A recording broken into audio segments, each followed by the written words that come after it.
So apparently, the Tinder Swindler is back. I thought we would never hear from this dude again, but apparently he's back. I'm pretty sure most of y'all know by now, but for those of y'all who don't know, the Tinder Swindler was a documentary that came out on Netflix probably about 2 or 3 years ago. And it was about this man that pretty much conning and swindling his Tinder dates out of money. He would pretty much take money from date one to pay for date two, and then take money from this date two to pay for the date three, and so on and so on. So he pretty much just kept recycling money. He would con money out of one girl so he can spend that money to put on this extravagant lifestyle and pay for dates for the other girl, and so on and so on. They pretty much got all this money from all these women. If y'all have seen the Tinder Swindler, drop a comment below if y'all have seen the Tinder Swindler, and also what y'all thought was the craziest part. I thought it was crazy just the guy himself, because he got so much money from these women that I'm thinking, yo, this dude got mad game. Like, yo, what? He's got $50,000 from this girl, 100K from this girl. I was like, yo, what is he saying to these women? And then this guy gets on the phone and it's, oh, miss you, kiss you, can't wait to see you, miss you, darling. I was like, wait, what? Wait, huh? That's what's getting it done? Oh my God. Oh, miss you, kiss you, can't wait to see you.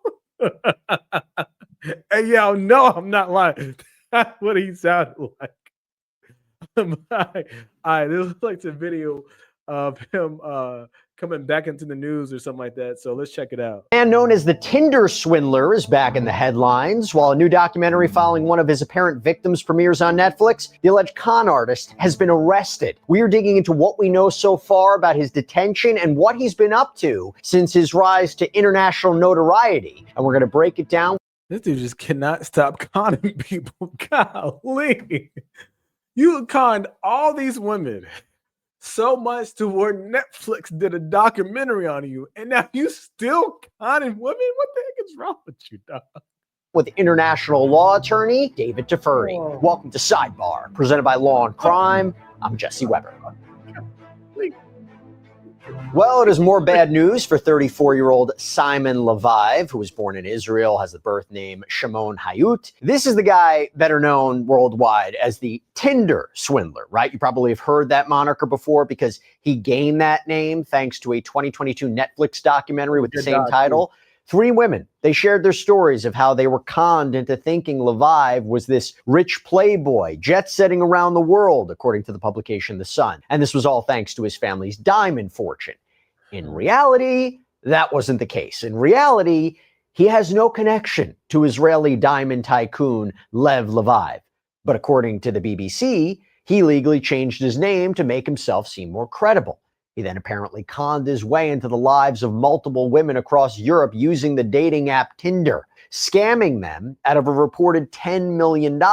According to the documentary, Leviev would take the women on these incredibly lavish dates. For example, he flew one woman on a private jet from London to Bulgaria for their first date. But after love bombing them and showering them with expensive gifts, he then reportedly would claim he couldn't use his credit cards anymore because of threats against him. So the allegation was he would have them open up accounts and loan him money. Then, when he did pay the women back, it kind of worked like a Ponzi scheme. He would take money from one alleged victim to pay off another and another and so on, right? This cycle, while continuing to live his lavish lifestyle. So when this documentary premiered in 2022, it absolutely blew up. You probably watched it. According to the BBC, it was Netflix's most watched documentary in 90 countries when it was released.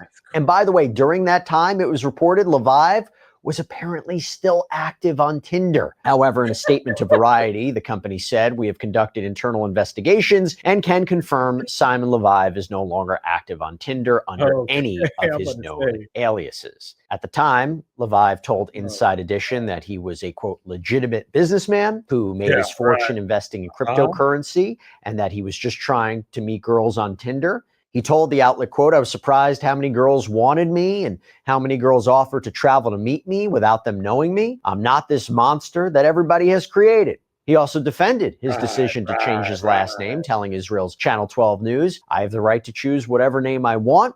I never presented myself as the son of anyone, but people use their imaginations. But now we got to talk about what just happened, because it appears that Simon Leviev is once again in trouble with international law enforcement. Oh, gee, you don't say. So to talk about this, to talk about the latest details on Leviev's detainment, what this means, what is going on, by the way, as well as his past infamous behavior, I want to bring in international attorney David Teferi. David, thank you so much for coming on. Not a lot of information, right? But based on what we can see on Leviev's social media pages, he has leaned into his notoriety. He has apparently launched a Bitcoin based on his Tinder exploits. Not all of that is. All right, so he launched a Bitcoin. I didn't know they launched a Bitcoin. If any of y'all buy his Bitcoin,